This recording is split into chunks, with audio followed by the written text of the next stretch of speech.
Target competition academy लेके आया है कॉम्पिटिटिव एग्जाम की तैयारी कैसे करें। आज का हमारा विषय है कॉम्पिटिटिव एग्जाम की तैयारी करने का तरीका।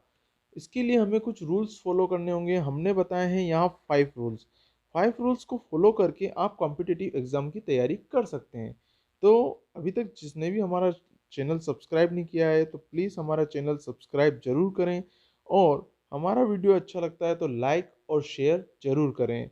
चलिए शुरू करते हैं, कॉम्पिटिटिव एग्जाम की तैयारी कैसे करते हैं और उसमें क्या क्या रूल्स फॉलो करने चाहिए।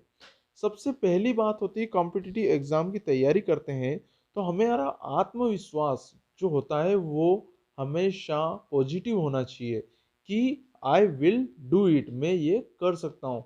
अगर आप कोई सरकारी जॉब की तैयारी कर रहे हैं, कॉम्पिटिटिव एग्जाम की तैयारी कर रहे हैं, तो हर दिन सुबह उठकर बस आपको एक पॉजिटिव एनर्जी के साथ यही सोचना होगा कि आई विल डू इट, मैं इसे कर सकता हूँ। और मैं ही कर सकता हूँ ये ओवर कॉन्फिडेंस है, मैं कर सकता हूँ ये कॉन्फिडेंस है। तो आई विल डू इट, इसी चीज को लेकर मैं एक आज आपको एक छोटी सी स्टोरी है वो बताना चाहूंगा। तो एक मल्टीनेशनल कंपनी थी जिसका स्ट्रक्चर चल रहा था फैक्ट्री का। उस फैक्ट्री का स्ट्रक्चर कंप्लीट होने वाला था, लेकिन दो मशीनें ऐसी थी जिनको बहुत गहरे गड्ढे में उतारना था और उनको फिट करना था। कंपनी की कई क्रेन मशीन और कई मशीनों के द्वारा उसको कोशिश करी उनको गड्ढे में उतारने की, लेकिन कंपनी द्वारा जितना भी कोशिश की गई, या तो मशीन के तार टूट गए या मशीन पलटी हो गई, पलट गई, परंतु गड्ढे में कई टन वजन की जो मशीनें थी वो गड्ढों में नहीं फिट कर पाए। कंपनी ने यह सब कुछ करने के बाद देखा कि क्यों ना एक काम करें कि बड़े अधिकारियों और जो कंपनी के मालिक हैं उनको बताया जाए कि जो क्रेन मशीन है वह काम नहीं कर रही है और उससे उस मशीन को गड्ढे में फिट नहीं कर पा रहे हैं। सारी स्थिति को जब देखा गया, जब फैक्ट्री मालिक और बड़े कंपनी के अधिकारी जो सीईओ थे उन्होंने देखा, उन्होंने फिर सोचा कि क्यों ना एक टेंडर जारी किया जाए मल्टीनेशनल कंपनी को, वही इस मशीन को गड्ढे में उतारेगी। तो टेंडर जब कोटेशन निकाला गया तो सभी ने टेंडर भरे, किसी ने 50 लाख, किसी ने 1 करोड़, किसी ने 2 करोड़। तो वाजिब था, कई टन वजनी मशीन थी, उसको उतारने के लिए कई मशीनों की जरूरत पड़ती। पर एक टेंडर ऐसा आया जिसको 15 लाख रुपए में ही वह उन मशीनों को उन गड्ढों में उतारने को तैयार हो गया था। तो जब कंपनी ने टेंडर ओपन किया तब देखा तो उन्हें आश्चर्य हुआ। उन्होंने उस व्यक्ति को बुलाया और उनसे पूछा कि आप ये 15 लाख में कैसे करेंगे। उन्होंने कहा सर मैं आइडिया तो नहीं बता पाऊंगा, लेकिन हाँ आप मुझे टेंडर करते हैं और वर्क ऑर्डर जारी करते हैं तो मैं करके बता सकता हूँ। तो पर मेरा कॉन्फिडेंस है कि मैं कर सकता हूँ, लेकिन मुझे एक डाउट है, मुझे पूछना है कि अगर इन मशीनों को पानी लगता है, क्या ये पानी से खराब हो जाएगी। तो कंपनी के अधिकारियों ने बताया कि नहीं, यह पानी लगने से खराब नहीं होगी। तो ठीक है सर मैं कर सकता हूँ, आई विल डू इट। तो ठीक है, उन्होंने उसको वर्क ऑर्डर कर दिया। उन्होंने यही शर्त रखी कि आप बिना किसी नुकसान के इस मशीन को गड्ढे में उतारें। ठीक है, उन्होंने उसका काम शुरू कर दिया। गड्ढों के अंदर पूरा गड्ढे को बर्फ से भर दिया और मशीन को धीरे से खिसका कर उस गड्ढे के ऊपर लेके चले गए। जैसे जैसे बर्फ पिघलती गई, वाटर पंप के थ्रू पानी को निकाल लिया गया और मशीन बर्फ पिघलती गई और धीरे धीरे नीचे खिसकती गई। मशीन गड्ढे में फिट हो चुकी थी। कंपनी वालों को बहुत आश्चर्य हुआ कि यह कैसे हुआ। कंपनी वाले सोच रहे थे कि इतना बर्फ भरकर इन्होंने जो इस शॉर्ट आइडिया लगाया, 50 लाख, 1 1 करोड़, 2 2 करोड़ दे रहे थे हम, और इन्होंने इतने कम में मशीन को गड्ढे में फिट कर दिया। तो आई विल डू इट, मैं आपको यही बता रहा था कि मैं कर सकता हूँ, यही कॉन्फिडेंस के साथ वह बिजनेसमैन गया था। दूसरा रूल है हमारा सिलेबस। अब आप बात करते हैं कि आपको सबसे पहले चॉइस करना है कि आप कौन सी एग्जाम की तैयारी कर रहे हैं। फर्स्ट चॉइस होती है select your exam. Railway, SSC, MPPSC, UPSC, banking, इनमें से कौन सी एग्जाम आप चॉइस कर रहे हैं। फिर उसके बाद होता है उसका सिलेबस। आपको उस एग्जाम का सिलेबस देखना है। सिलेबस को आपको निकालना है प्रिंट आउट, और 2 से 3 टाइम जब जब आपको समय मिले उसको पढ़ते रहना है। आपने उसको एक बार पढ़ा, फिर दूसरी बार पढ़ा। उसको पढ़ने से क्या होगा, उसको पढ़ने से वह आपके माइंड में सेट हो जाएगा कि मुझे इस सिलेबस के अकॉर्डिंग अपना पढ़ाई करना है, कॉम्पिटिटिव एग्जाम की तैयारी करना है। सिलेबस के अकॉर्डिंग आप प्रिपरेशन करेंगे। उसमें सिलेबस हो सकता है, जैसे अगर हम एक एग्जाम लेते हैं कि हम एसएससी की तैयारी करते हैं तो उसमें मैथ्स, इंग्लिश, रीजनिंग, जीके, जीए होता है। एमपी पुलिस कांस्टेबल की अगर आप तैयारी करते हैं तो उसमें 4 सब्जेक्ट होते हैं, मैथ्स, रीजनिंग, जीके, जी और साइंस।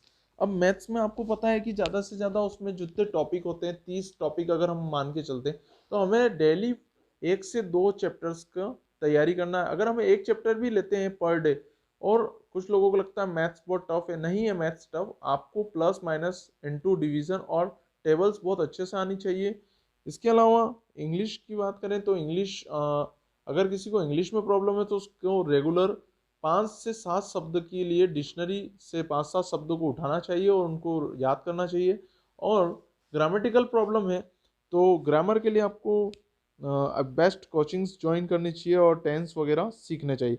पर उसके साथ साथ आपको रेगुलर 2 से 4-5 वर्डों को, रोज नए वर्ड्स को सीखना चाहिए, तो आपकी इंग्लिश इंप्रूव होती जाएगी। रीजनिंग के लिए आपको देखिए, रीजनिंग में कोई वो नहीं है कि इसमें कोई फार्मूला लगता है, इसमें सिंपल सा तरीका है। रीजनिंग फॉलो होती है एक ट्रिक पर, हमेशा इसमें ट्रिक्स चलती है, अलग अलग ट्रिक्स से क्वेश्चंस को सॉल्व किया जाता है। और जीए जीके जो होता है वो आपको वन लाइनर ना पढ़े कभी भी, हमेशा डीप में पढ़ें। डीप में पढ़ेंगे तो ही आपको याद होगा। अब 2 से 3 बार अगर आपने सिलेबस को पढ़ लिया है तो उससे आपका कॉन्फिडेंस बहुत बढ़ जाता है और आपके सेट हो जाता है। तो आपको याद रखना है कि आपको सिलेबस के अकॉर्डिंग पढ़ाई करना है और सिलेबस के अकॉर्डिंग आपको पर डे एक एक टॉपिक को क्लियर करते जाना है। दूसरा रूल्स के बाद होता है, तीसरा रूल आता है। तीसरा रूल बहुत ही हार्ड है और इसको करना बहुत ज़रूरी है। फेसबुक और व्हाट्सअप सोशल मीडिया से डिस्टेंसिंग मेंटेन करना, मतलब इन चीज़ों को अवॉइड करना पड़ेगा आपको और इनसे दूरी बनानी होगी। सोशल मीडिया के अंदर फेसबुक और व्हाट्सएप के अलावा कुछ ऐसे भी ऐप होते हैं जो हमारी जानकारी के लिए बहुत फ़ायदेमंद होते हैं, जैसे यूट्यूब है, हम उससे कुछ सर्च कर सकते हैं, कोई नई जानकारी मिलती है। एंड इसके अलावा गूगल है, गूगल भी हमें जानकारी देता है, हम उस पर कुछ भी सर्च करते हैं तो ज़्यादातर ये फेसबुक और व्हाट्सएप और जो सोशल मीडिया से रिलेटेड है जिनमें चैट होती है, उन चीज़ों से थोड़ा दूर रहें, क्योंकि आप तैयारी कर रहे हैं तो यहाँ पर आप टाइम वेस्ट होता है आपका स्टेटस देखने में और चैटिंग करने में। तो इन चीज़ों से थोड़ी दूरी बना लेंगे तो आप 100% आपको तैयारी करने में आपका 100% जाएगा, नहीं तो आप अपना 100% तैयारी में नहीं दे पाएंगे। अगला है रूल नंबर 4। आप कोई भी टॉपिक पढ़ते हैं तो रीडिंग फुल टॉपिक, मतलब अगर आपने जैसे कि जीके जीए लिया तो वन लाइनर क्वेश्चन ना लें, उसको फुल टॉपिक में पढ़ें, जैसे हिस्ट्री है, ज्योग्राफी है। एंड जैसे कि बात करते हैं स्पोर्ट्स की, स्पोर्ट्स में आप न्यूज़पेपर पढ़ें, रेगुलर न्यूज़पेपर पढ़ें, न्यूज़ देखें स्पोर्ट्स की, तो उसमें आपको पता चलता जाएगा कि स्पोर्ट्स से संबंधित क्या क्या हो रहा है, किसको कौन सा अवार्ड मिला, कौन सा गेम जीता, वो कहाँ के रहने वाले हैं, तो पूरी डिटेल उसके बारे में जानकारी लीजिए। कोई गेम है, बैडमिंटन का खिलाड़ी है तो उस खिलाड़ी का कहाँ से रहने वाला है, क्या क्या गेम जीते हैं, क्या क्या किया है अभी तक, कितना अचीवमेंट किया, तो फुल डिटेल होगी तो आप उससे संबंधित कोई भी क्वेश्चन आएगा तो आप सॉल्व कर लेंगे। A subject making short notes and use highlighter, मतलब आप कोई सा भी सब्जेक्ट अगर पढ़ते हैं तो उसके छोटे छोटे नोट्स बना लीजिए और उस पर हाईलाइटर लगा लीजिए, उससे आपको याद करने में बहुत ही आसानी हो जाएगी। To complete revision 3 to 4 times, मतलब अगर आप कोई भी चीज पढ़ लेते हैं, जैसे कि मान लीजिए आपने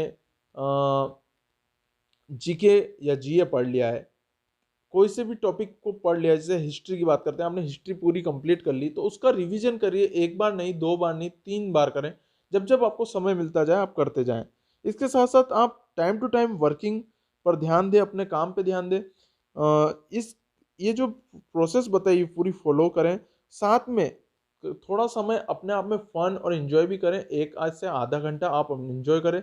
दिन भर प्रेशर ना दें माइंड पे, नहीं तो क्या होता है हम दिन भर पढ़ना पढ़ना पढ़ना, उससे भी कभी कभी हम फ्रस्ट्रेट हो जाते हैं।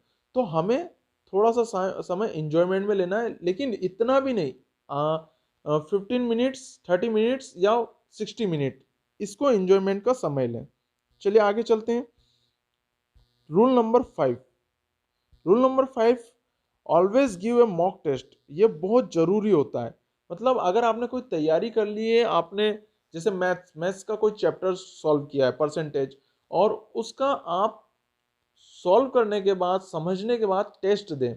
मतलब आपका अगर वो चैप्टर कंप्लीट हो गया है तो आप उसका एक टेस्ट लें, मॉक टेस्ट लें, और अपने आप को जज करें कि आपने कितना नॉलेज मिला है। जज योर नॉलेज, आपके नॉलेज को चेक करें कि आप कितने गहराई में हैं या आप कितने पानी में हैं, और उसको चेक करें ऑनेस्टली। अगर आपने ईमानदारी से चेक किया है अपने आप को, तो अगर 10 में से 5 क्वेश्चन भी सही होते तो आपने 50% मेहनत करी है और 50% मेहनत नहीं करी है। मतलब अपने ही प्रति मेहनत देखें, योर सेल्फ, ईमानदारी से। अब वो आप टेस्ट के साथ साथ पेपर भी सॉल्व कर सकते हैं। कोई पुराना पेपर है, जो इस एग्जाम की आप तैयारी कर रहे हैं उसको पुराना पेपर उठा लीजिए, वो सॉल्व करें। उससे भी आपको पता चलेगा कि आपने कितना अपने आप को तैयार कर लिया है।